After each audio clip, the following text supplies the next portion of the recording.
ये प्रभु यीशु नाम की प्रभु यीशु के नाम को स्तुति हो। और इस समय हम वचन संहिता 23 परमेश्वर मेरा चरवा है, इस जो वचन संहिता इसके ऊपर हम अध्ययन करेंगे। और ये जो वचन संहिता है ये काफी फेमस है, बहुत लोगों को पता है और काफी दूसरे धर्म के लोगों को भी ये पता है, उनको अच्छी लगती है। तो ये भजन संहिता में सबसे खास भजन संहिता मानी जाती है। लेकिन आज इस समय में हम इसमें से क्या नया सीख सकते हैं, क्योंकि हमको लगता है कभी कभी कि हमको ये चीजें पता होती है, लेकिन इसमें जो छुपी हुई बातें होती है ये जब हम खोजते हैं तब हमें धक्का बैठता है कि अरे परमेश्वर का वचन आज भी कितना खोल है और हमें और भी आज भी कितना पता होना चाहिए। तो हम देखते हैं दोस्तों इस भजन संहिता के वक्त हम ये जो यहाँ पे जो दाऊद ने लिखी है, और दाऊद यहाँ पे ऐसा दो परिस्थितियां बता रहे हैं जहाँ पे पहले तो परमेश्वर चरवाहा बताया और वो भेड़ बताया है, और दूसरी तो जहाँ पे परमेश्वर एक घर का मालिक है जो स्वागत कर रहा है और दाऊद उसका मेहमान है। तो ये दो परिस्थितियां इसमें दर्शाई गई है। और यहाँ पे हम देखते हैं कि जो आमतौर पे हम परमेश्वर की स्तुति आराधना और उसकी ताकत, उसकी विशालता पे के ऊपर करते हो, कितना बड़ा परमेश्वर है, कितना शक्तिमान परमेश्वर। लेकिन यहाँ पे परमेश्वर की स्तुति, उसकी करुणा, उसकी प्यार जो हमको एक पर्सनल तरीके से हमको उसका भास होता है कि परमेश्वर हम पे प्रत्येक पे जन पे साथ कितने मिलजुल के वो रहता है और हमसे कितना प्यार करता है। प्रत्येक जन के साथ अलग अलग तरीके से वो खुद प्यार करता है, वैयक्तिक रीत्या प्यार करता है, तो उसमें व्यक्तिगत रीत्या वो प्यार करता है। ये हम यहाँ पे देखते हैं। ओके, अगर अभी हम स्तोत्र संहिता जो भजन संहिता है उसका 23वां अध्याय के पहले वचन से शुरू करेंगे। मैं आपके साथ वो पीपीटी अभी शेयर करूंगा, एक सेकेंड।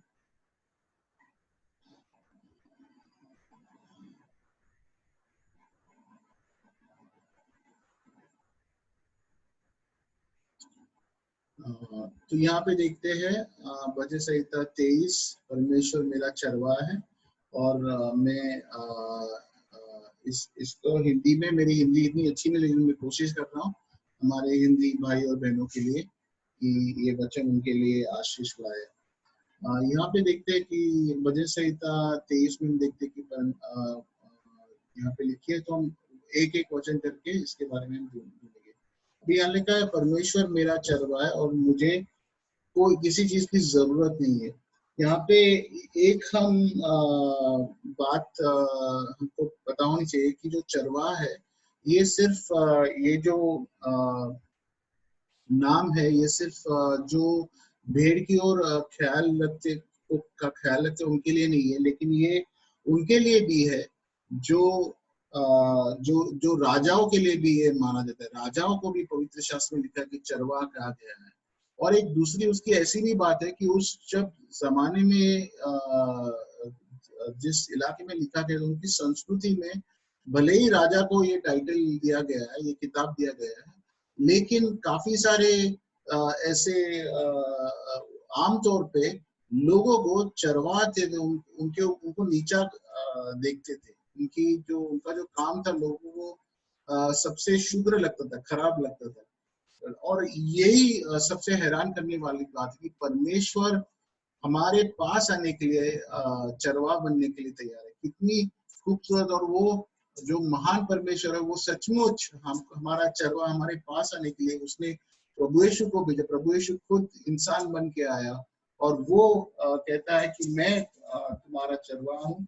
और उसके वचनों में कहा है कि वो एक अच्छा चरवाहा है जो अपने भेड़ को जानता है और जिसने अपने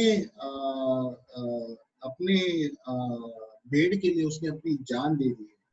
और इसीलिए हमको आनंद है कि आज हम प्रभु यीशु यीशु के भेड़ है, उसके झुंड के, उसके खुद के हम भेड़ है, और परमेश्वर को हम स्तुति दे दे इस समय के लिए।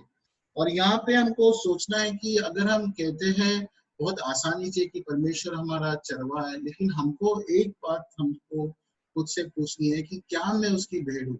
क्योंकि क्या मैं अपने आप को इतनी नम्र करने के लिए तैयार हूँ? नम्र का मतलब मैं आपको समझाता हूँ, क्योंकि ऐसे भी है कि भेड़ को काफी मूर्ख समझा जाता है। ऐसा एक वाकया हुआ था जहाँ पे कुछ चरवाहे अपने भेड़ों को एक साथ रखे थे और वो कुछ खाना खाने के लिए थोड़ी देर के लिए निकल गए। तो ऐसा होता है, पर्वत के ऊपर थे सब, और एक भेड़ ने पर्वत के ऊपर से छलांग लगे। धीरे धीरे सारे भेड़ उसके पीछे आ गए, और तब कम से कम 400 भेड़ उस समय मर गए थे। और तब देखा, तब ये ऐसी होती भेड़ की सोच। तो हमको इसमें ऐसा सोचना चाहिए कि क्या मैं इतना मूर्ख बनने के लिए तैयार हूँ कि मैं परमेश्वर की सोचे, परमेश्वर ने जो उसकी जो बुद्धि है, उसने जो मुझे रास्ता दिखे, उसके ऊपर पूरी तरह मैं भरोसा रखूं कि मेरा भरोसा खुद पे नहीं, मेरा उसका परमेश्वर पे जो मेरा चरवा है।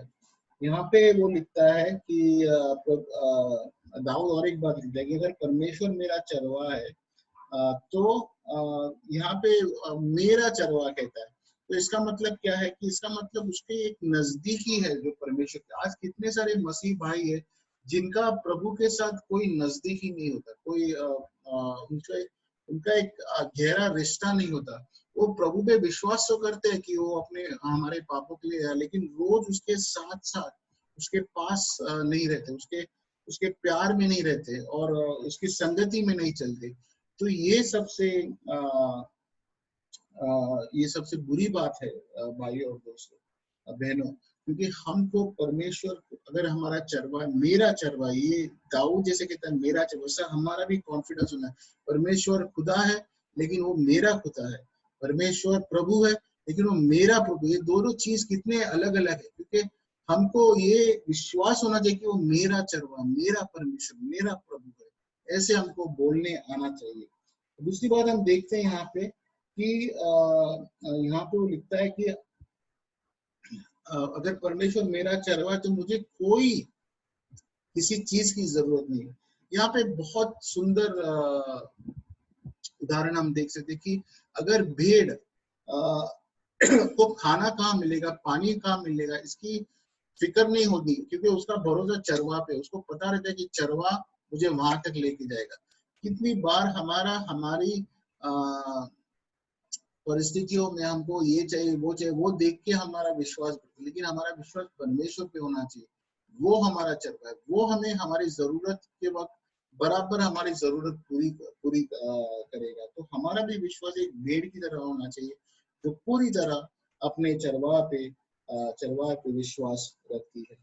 और हमको बहुत जरूरी है कि हमको उसने जो दिया है उसमें हमको खुशी मानना चाहिए, क्योंकि हम हमारी जरूरत वो जानता है। मैथ्यू के 6 अध्याय में वो बोलता है कि उनको तो पता है कि पंछियों को भी परमेश्वर खाना खिलाता है, इन फूलों को भी परमेश्वर कपड़े देता है, तो हमको क्यों नहीं? तो हम तो इंसान है, उससे कितने मूल्यवान है। यीशु कहता तो तुमको तो कितना परमेश्वर प्यार करता है, कितनी तुम्हारी जरूरतें देगा। लेकिन आज भी हम परमेश्वर हमारी जो जरूरतें पूरा करेगा कि नहीं, इसके ऊपर हमारी फिक्र होती है। परमेश्वर हमको सिर्फ हमारा खाना पीना नहीं, लेकिन परमेश्वर ने हमारी सबसे बड़ी जरूरत है जो प्रभु यीशु जो हमारे जीवन की रोटी है उसको भेजा, कि हमारी सिर्फ इस शरीर की जरूरत पर हमारी आत्मा की भी जरूरत पूरी हो जाए। तो ये है परमेश्वर की प्यार हमारे ऊपर, उसकी भेड़ के ऊपर। यहाँ पे हम देखते हैं कि आगे लिखा है कि वो मुझे हरी घास पे सुलाता है। अभी ये जो बात है सुलाना, ये हमको लगता है कि अरे वाह, क्या हरी घास है, ये कैसे हरी घास है, यानी हरी घास तो बहुत अच्छी यानी होनी चाहिए, यानी कितनी मस्त घास पे कोई नहीं सुलेगा। लेकिन मैं आपको बता दूं दोस्तों कि अगर हम वहाँ के जिस इलाके में ये स्तोत्र लिखा गया था, इज़राइल के इलाके में, वहाँ पे भेड़ को हमेशा गांव के शहर के बाहर रखा जाता था और ऐसी जगहों पे रखा जाता जहाँ पे कोई पेड़ नहीं होता, कोई ऐसी हरी घास नहीं होती जैसे हम सोचते हैं। बस पर्वत के उतार पे हल्का हल्का कभी कभी बारिश होता है तो उसके वजह से छोटा छोटा घास जो अलग अलग छोटी छोटी जगहों में उगता है, बस वही उनको मिलता है। तो उनका ऐसा होता है कि बस यहाँ पे अभी के लिए खाना मिल गया, बस हो गया, फिर आगे उनका पता नहीं है उनको, लेकिन उनको पता है उनका चरवा उनको लेके जाएगा। तो जैसे हम अलग अलग जगह पे कभी कभी कुछ पत्थर गिरे होते, उसी तरह घास भी उगी होती है। तो ऐसा ऐसी वहाँ की वहाँ के उसको कहते हैं हरी घास। तो इसमें हमको क्या पता चलता है कि परमेश्वर हमको हमारी जरूरत देता है, क्योंकि हमको ये सोचना चाहिए, हमको ये भूलना नहीं चाहिए कि आज भी हम रेगिस्तान में, और हमारी हरी घास तो वाकई में स्वर्ग में ही मिलेगी जब हमको सब कुछ मिलने वाला है। इसलिए हमको यहाँ पे हरी घास की जैसे हम सोचते उसकी अपेक्षा नहीं होनी चाहिए। आज भी हम एक एक यात्रा पे है और हमारी यात्रा पूरी नहीं हुई है। हमको पता होना चाहिए। वो बोलता है कि मैं हरी घास में सो जाता हूँ। हरी घास में सोना बहुत मुश्किल है, क्योंकि कोई भी भेड़ हो ना तो वो जल्दी से नहीं नीचे सोते, क्योंकि उनको उनको खाना होता चाहिए होता है, या फिर उनको डर लगा रहता है तो वो नहीं सो पाते। उनको एक दूसरे के साथ झगड़ा होता है तब उस झुंड के अंदर, तो वहां पे वो लोग नहीं भेड़ नहीं सो पाते। तो इसके वजह से ये ऐसा हो जाता है। तो हमको ये सोचना चाहिए कि जो तो फिर वो कैसे सोते, वो तभी सोते हैं जब जो चरवा है उनको गीत गाता है, या फिर उनको उनसे कुछ उनको कुछ इस तरह आवाज करके बुलाता है, तो उनकी आवाज सुन के उनको उनको लगता है कि हाँ अब मेरी सब जरूरत ठीक हो जाएगी सब में, तभी उनको तभी वो घास पे नीचे जमीन पे सो सकते हैं। तो हमारा भी विश्वास प्रभु के आवाज पे होना चाहिए, क्योंकि हमारी सारी जरूरतें वो जरूर पूरा करेगा। यहाँ पे लिखा है आगे कि वो हमें हम देखते हैं अगले स्लाइड पे कि वो मुझे पानी शांत पानी की ओर लेके जाता है। तो ऐसा पानी नहीं है जो झरने जैसा है, लेकिन ये शांत पानी, यानी खड़क के बीच में फंसा हुआ पानी है, जो शांत पानी, जो जिसको कोई डिस्टर्ब नहीं करता। तो इसी तरह ऐसा पानी हमको मिलता है, यानी ये भी घास की तरह थोड़ा थोड़ा करके भेड़ को मिलता है। और यहाँ पे हम देखते हैं कि ये पानी पी के वो बोलता है कि दाऊद बोल रहा है कि मेरा मेरा मेरी जान में जान है, यानी मैं फ्रेश हो गया अंदर से। तो यहाँ पे हमको देखता है कि ये जो वचन उसने इस्तेमाल किया है, इसका मतलब कि अगर हमारी ऐसे कितने क्रिश्चियन मसीह भाई है जो प्रभु पे विश्वास है, उनके दिल में कोई जान नहीं है, कोई आनंद नहीं है, कोई शांति नहीं है। ये क्यों है? क्योंकि वो अपने चरवाह के साथ नहीं चल रहे यार, वो अपने रास्ते पे चले गए। अगर हमको वाकई में हमारे हमारी आत्मा को ताजा करना है, हमको हमको दिल में हमारे आनंद और उत्साह चाहिए, तो हमको प्रभु के साथ, हमारे चरवाहे के साथ चलना है। हमको पश्चाताप करना है और फिर भी उसके पास लौट के आना है, और उसके हर दिन हमको उसके विश्वास, उसके कदमों कदम मिला के चलना है, उसकी आज्ञा का पालन। जब हम वैसा जीते तब हमारे जान में जान आती है। ये हमको सोचना चाहिए। आगे वो वचन कहता है कि परमेश्वर जब हमें लेके जाता है तो नीति के रास्तों पे लेके चलता है उसके नाम की वजह से। तो अभी देखो ये उस इलाके के रास्ते कुछ ऐसे थे। यहाँ पे रास्ता आपको दिखता है कहाँ? नहीं है। तो यही है सच्ची रास्ता, जमीन पे नहीं है, वो चरवा रास्ता होता है। उसी तरह प्रियो, हमारा रास्ता हमारे आगे की तरकीब नहीं है, हमारा भरोसा रास्ते पे नहीं, हमारा भरोसा यीशु पे होना चाहिए। यीशु कहता है कि मैं मार्ग, सत्य और जीवन, और यीशु हमें आगे लेके जाएगा। तो ये हमको ध्यान में रखना चाहिए कि किसी भी भेड़ को पता नहीं होता कैसे आगे चल, लेकिन वो चरवा के पीछे पीछे चलते। तो हमको भी यीशु हमारा रास्ता है और यीशु के पीछे हमको चलना है। बस इतना ही याद रखना, क्योंकि हर जीवन की हर स्थिति, हर कसौटी एक दूसरे से अलग होती है। और इसलिए हम कभी तरकीब के साथ कभी आइडिया बना के, प्लान बना के आगे चलना चाहिए। हमारा विश्वास यीशु पे होना चाहिए। यीशु हमको रास्ता दिखाएगा, यीशु हमको आगे लेके जाएगा। और यहाँ पे हम देखते हैं कि आगे कि जो आगे वो कहता है कि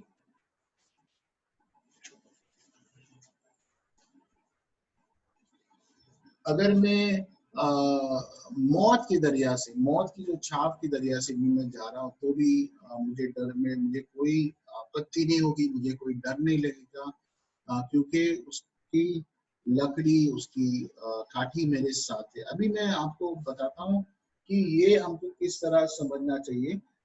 इसको दोस्तों गौर से देखिए। ये है एक लकड़ी और एक काठी है। ये जो लकड़ी है ये जानवर जो भेड़ को खाना चाहते हैं उनको भगाने के लिए, उनको मारने के लिए है। जब वो आएंगे, जैसे कोई भेड़िया हो, कोई शेर हो, ऐसे कोई जानवर हो, क्रूर जानवर हो। और ये जो दूसरी जो काठी, ये कभी भेड़ कहीं पे फंसा हो तो उसको निकालने के लिए हुक जैसे उसको बनाया से, तो उसको नीचे डाल के उसको उठा सके, इसके लिए इसको बनाया गया। लेकिन इसमें एक है कि ये दोनों से भेड़ को एक साथ रखा जाता है। ये करके ये लंबी लकड़ी से तो भेड़ जब दूर जा रहे तो उसको थोड़ा सा उसको टच करके फिर से झुंड में लाया जाता है। लेकिन ये जो दूसरी लकड़ी, इसका एक अलग ही इस्तेमाल करना मैं बताता हूँ कि कैसे ऐसे भी ये होते चरवाहे जो कभी, क्योंकि हर एक झुंड में ऐसा कोई एक या दो या तीन ऐसे भेड़ होते जो कभी सुनते नहीं, हमेशा वो दूर जाना चाहते, भागना चाहते। तो तब चरवा क्या करता है, उनको इस लकड़ी से जोर से ऐसा फटका उनके पैरों पे, लेकिन उनका पैर टूट जाता है। तो उसके वजह से उनको क्या करना पड़ता है कि वो उस भेड़ को खुद उठा के उनको चलना पड़ता है। और वो चरवा उस भेड़ को अपने पास रखता है जब तक कि वो ठीक नहीं हो जाता। तो उसी तरह ये क्यों करता है, हमको लगता है कि ये तो बहुत बुरी बात है, क्यों चरवा भेड़ को मारना चाहिए, लेकिन ये उसकी जान बचाने के लिए मार रहे हैं। क्योंकि जब तक वो अगर अगर वो अपना, अगर वो इसी तरह चलता रहा, अगर वो इसी तरह वो भेड़ खुद ब खुद इधर उधर भागता रहा, तो वो दूर निकल जाएगा और कोई जानवर उसको खा, तो उसकी जान बचाने के लिए ये काम चरवा को करना पड़ रहा है। और इसी से हम सीखते हैं पौलुस की जिंदगी में भी। पौलुस कहता है कि मेरे शरीर में जो कांटा है निकालने के लिए मैंने परमेश्वर से 3 बार प्रार्थना की, लेकिन तीनों बार उसने ना कहा, क्योंकि परमेश्वर वो जख्म या वो टूटापन पौलुस के जीवन में होने देना चाहते, क्योंकि अगर पौलुस ठीक होता तो वो यीशु से दूर निकल जाता। लेकिन कभी कभी हमारे टूटी हुई टांग बहुत जरूरत है हमको जिंदा रखने के लिए। जैसे जेक याकूब के जिंदगी में देखते कैसे उसने उस रात को जब परमेश्वर के साथ उसने कुश्ती की थी, तो उसकी हड्डी टूट गई थी। और वो हड्डी इसलिए टूटी, अगर आप देखोगे तो हड्डी टूटने के पहले का याकूब और हड्डी टूटने के बाद में का याकूब कितना फर्क है। वो हड्डी परमेश्वर ने उसकी जान बचाने के लिए तोड़ी थी। प्रियो, अगर हमारे जिंदगी में ऐसा कोई दुख है, कोई टूटापन है जो जा नहीं रहा, वो परमेश्वर ने इसलिए रखा है, शायद इसलिए रखा है कि हम उसके पास बने रहे। प्रियो, तो इसलिए इसको हमको ये हमेशा याद रखना है। इस वचन के द्वारा ये हमको समझना है। प्रियो, और यहाँ पे देखा है कि कैसे यहाँ पे लिखा कि कैसे दाऊद कह रहा है कि मेरे सामने एक बड़ा मेज रखा गया है खाने के लिए। अभी यहाँ पे एक घर में मेहमान बन के वो जा रहे हैं और वो घर का मालिक परमेश्वर है, उसको बुला, उसकी खातिरदारी कर रहे हैं। और यहाँ पे देखते हैं कि जब उस जमाने में मेहमान को बहुत नवाजा जाता था, और मेहमान जिस घर में आए, घर की पनाह में आए, ऐसा होता है, तो कोई भी बाहर का आदमी उसको कोई बुरी आपत्ति नहीं पहुंचाए, उसको मार नहीं सकते, क्योंकि वो घर के मालिक के हुकूमत के नीचे है, उसकी पनाह में आ गया है। इसलिए अगर उसके पीछे कोई लोग रखे तो अभी कुछ नहीं कर पाते, क्योंकि वो उसको घर में ले लिया, यानी उसके उसके परिवार में ले लिया, इसका ऐसा मतलब होता है। और यहाँ पे दाऊद कह रहा है मैं तो परमेश्वर के घर के अंदर आ गया हूँ और परमेश्वर मेरी खातिरदारी कर रहा है। और इसलिए उसके जो उसके पीछे लगे हुए शत्रु अभी कुछ नहीं कर पाते। अभी सोचिए, अभी ऐसी कोई गांव हो, कस्बा हो, जहाँ पे सबसे बड़ा सरदार हो और हम और किसी के साथ दुश्मनी हो, लेकिन सरदार उसको अपने घर में पना लेता है, तो क्या करेगा दुश्मन? क्योंकि वो सरदार इतना मजबूत है, सबसे शक्तिमान है, क्या करेगा? उसी तरह दाऊद खुश है कि मैं परमेश्वर के घर के अंदर आ गया हूँ और उसके शत्रु उसका कुछ नहीं बिगाड़ सकते। प्रियो, इसी तरह हम प्रभु यीशु पे विश्वास रख के परमेश्वर के घर के अंदर आ गए और अभी शैतान हमारा कुछ नहीं बिगाड़ सकता, क्योंकि कोई बीमारी, कोई तकलीफ हमको नहीं हो सकती अगर परमेश्वर नहीं चाहे तो। इसलिए हमको हम पूरी अनंत काल के लिए हम अभी सुरक्षित है और आनंदित है और परमेश्वर के आशीष में। तो हमको ये सोचना चाहिए कि दाऊद की तरह आज हम परमेश्वर के घर में आए हुए, पनाह में, और हमेशा के लिए हम वहां रहने वाले हैं। और यहाँ पे बताते कि किस तरह ऑयल, तेल उसके सर पे डाला गया था। और ये होता था कि कभी भी मेहमान आए उस समय, तो वहां पे उस इलाके में बहुत गर्मी होती थी, तो वो गर्मी उस मेहमान को हानि नहीं पहुंचाए, इसलिए उसको तुरंत तेल दिया जाता था, तो उससे उसका माथा ठंडा होता था। और ये जो सर पे तेल डालने का मतलब अभिषेक करना भी होता है कि आपको परमेश्वर ने किसी खास काम के लिए चुना है, तो ये परमेश्वर का आशीर्वाद है, तो एक अभिषेक भी होता है। तो दाऊद कह रहा है कि परमेश्वर ने मुझे आशीर्वाद किया है और अभिषेक किया, उसका बनाया है। तो उसी तरह प्रियो, हमको भी पवित्र आत्मा से हमको अभिषेक किया गया है और पवित्र आत्मा से ये हमारा ये सबसे बड़ा पूरा एविडेंस है कि हम परमेश्वर के, सबूत है कि हम परमेश्वर की संतान है और परमेश्वर हमारे लिए आ रहा है। और ये अभिषेक, ये पवित्र आत्मा हम सबको परमेश्वर ने यीशु के द्वारा दिया है। और यहाँ पे देखते हैं कि जब वो बोलता है कि मेरा प्याला तो भरभराटी से भर रहा है, तो इसमें हम देखते हैं कि किस तरह परमेश्वर तो इसका मतलब है कि दाऊद की जिंदगी में इतना आशीष परमेश्वर ने दिया है कि वो खुश है, तो परमेश्वर उसको बचा कुचा नहीं दे रहा, परमेश्वर उसको अच्छे से अच्छा दे रहा है और भरभराटी से दे रहा है। तो इसी तरह हमारे भरपूर दे रहा है, हमारे जिंदगी में भी स्वर्गीय आशीर्वाद, सारे आशीर्वाद यीशु के द्वारा हमको मिले हैं। और हमको और क्या चाहिए दोस्तों? हम प्रभु में इतने अमीर हो गए कि आज भी परमेश्वर दे ही रहे हमको, और हमको इसकी खुशी होनी चाहिए। दोस्तों, यहाँ पे देखते हैं हम आगे। यहाँ पे दाऊद कह रहा है कि देखो कैसे अच्छाई और परमेश्वर की कृपा मेरे साथ हमेशा रहेगी, अंत तक रहेगी। तो जैसे ये स्पेशल गेस्ट है और इसके साथ ये 2 गार्ड है, वो जहाँ वो जाए वो उसके साथ जाएंगे, उसकी सुरक्षा के लिए उसके पीछे चलेंगे। तो हम भी एक स्पेशल गेस्ट की तरह परमेश्वर के घर में आएंगे और परमेश्वर की अनंत काल की अच्छाई, परमेश्वर की करुणा हमारे हमेशा पीछे रहेगी। तो सामने से परमेश्वर हमको आगे लेके जा रहा है और पीछे से हमारी खातिरदारी के लिए, हमारी सुरक्षा के लिए परमेश्वर की अच्छाई हमेशा हमारे साथ होगी। ये सुंदर चित्र है कि किस तरह हमको परमेश्वर के घर पे हम एक बहुत बड़े मेहमान बन के हमको आए। यीशु ने हमको इतना बड़ा दर्जा दिया है कि हम परमेश्वर के घर पे एक बड़े मेहमान बन के स्वर्ग में हम आने वाले हैं और परमेश्वर की अनंत काल की अच्छाई, अनंत काल की करुणा और की कृपा हमारे साथ, हमारे पीछे पीछे हमेशा रहेगी। ये आशीर्वाद हर एक मसीही भाई और बहन को मिला है। और आखिर में दाऊद कहता है कि मैं हमेशा परमेश्वर के घर में रहूंगा अनंत काल के लिए। अभी दाऊद की हमेशा ये ख्वाहिश थी कि वो उसको परमेश्वर का घर, यरूशलेम का मंदिर बहुत अच्छा लगता था। वो कहता है कि उसके चौखट में एक दिन रहने मुझको गवारा है, या फिर कहीं और हजार दिन। यानी इसका मतलब कि राजा बनने से अच्छा परमेश्वर की चौखट पे, मंदिर के चौखट में पड़ा रहो।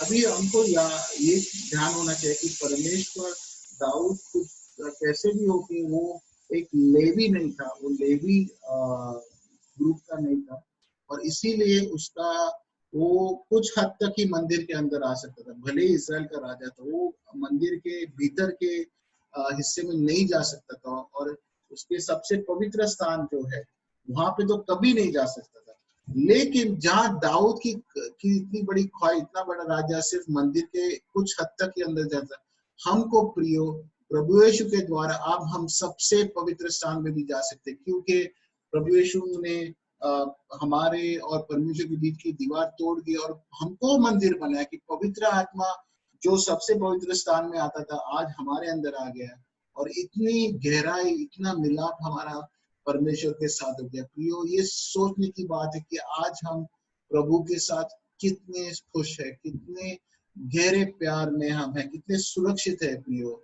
और इस समय इस जो बीमारी हमारे आसपास है, इर्द गिर्द हो रही है, ये जो भय का वातावरण, इसमें हमको याद रखना है कि परमेश्वर हमारा चरवाहा है, हमको कोई चीज की कमी नहीं, हमारी सुरक्षा वो करेगा। हम उसके नाम, उसके यीशु, प्रभु यीशु के, उसके पुत्र में हमको ढके हुए, उसके नाम में हम ढके हुए, और कोई बीमारी या मौत भी उसके प्यार से हमको अलग नहीं कर सकती। और हमको ये पूछना चाहिए कि आज मेरे कि दाऊद सबसे छोटा था, और उसके भाई उसके आगे निकल गए थे, लेकिन उसको सिर्फ एक ही पता, एक ही चीज पता कि चरवा के साथ किस तरह आज्ञा पालन करना चाहिए, और वही चीज वो करता रहा, सिर्फ एक परमेश्वर के पीछे पीछे चलता रहा, और परमेश्वर से कहां पहुंचा दिया, वो इस्राएल का राजा हो गया। आज भी हमको सिर्फ प्रभु के, हमको इधर उधर नहीं दिखता, सिर्फ प्रभु के एक एक, उसके एक एक पैरों के निशान पे ऊपर हमको पैर रख के चलना है। बस प्रभु हमारे आगे निकल गया है, उसने सब कुछ हमारे लिए रास्ता बनाया, और वो हमारे सामने, बस हमको उसके उसकी ओर देख के हमको पीछे पीछे चलना है। हमको किसी चीज की जरूरत नहीं होगी, हर मुश्किल में, हर तकलीफ में, हर खाई में वो हमारे साथ है प्रियो। और इसीलिए हमको याद रखना है कि परमेश्वर हमेशा हमारे साथ है, और आज हमारी सुरक्षा, हमारी दिल की शांति कोई सैनिटाइजर में नहीं है, कोई ग्लव में नहीं, कोई मास्क में नहीं, हमारी सुरक्षा, हमारी शांति परमेश्वर से आती है। परमेश्वर जो हमारा प्यारा चरवाहा है, वो हमारी देखभाल कर रहा है, वो हमको सुरक्षा दे रहा है, वो हमको आगे लेके जाएगा। ये हमको हमेशा मान के चलना है। मैं आशा करता हूँ ये वचन आपके लिए स्तुति, आपको आशीष देगा।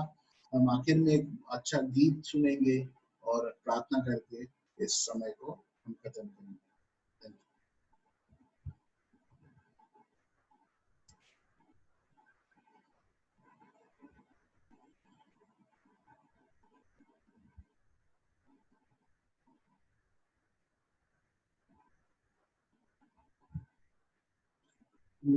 गीत सुनेंगे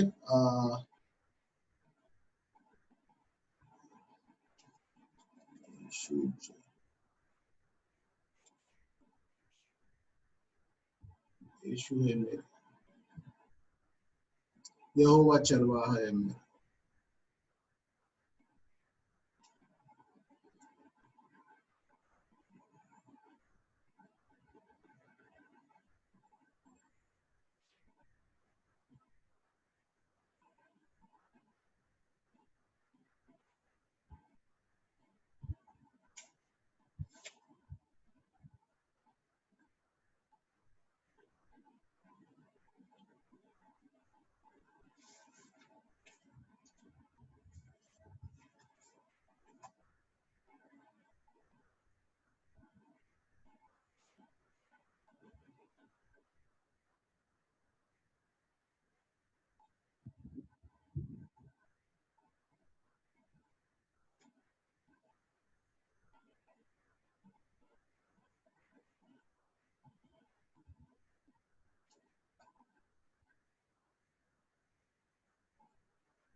ये हम माफ कीजिए, हम प्रार्थना करेंगे इस समय।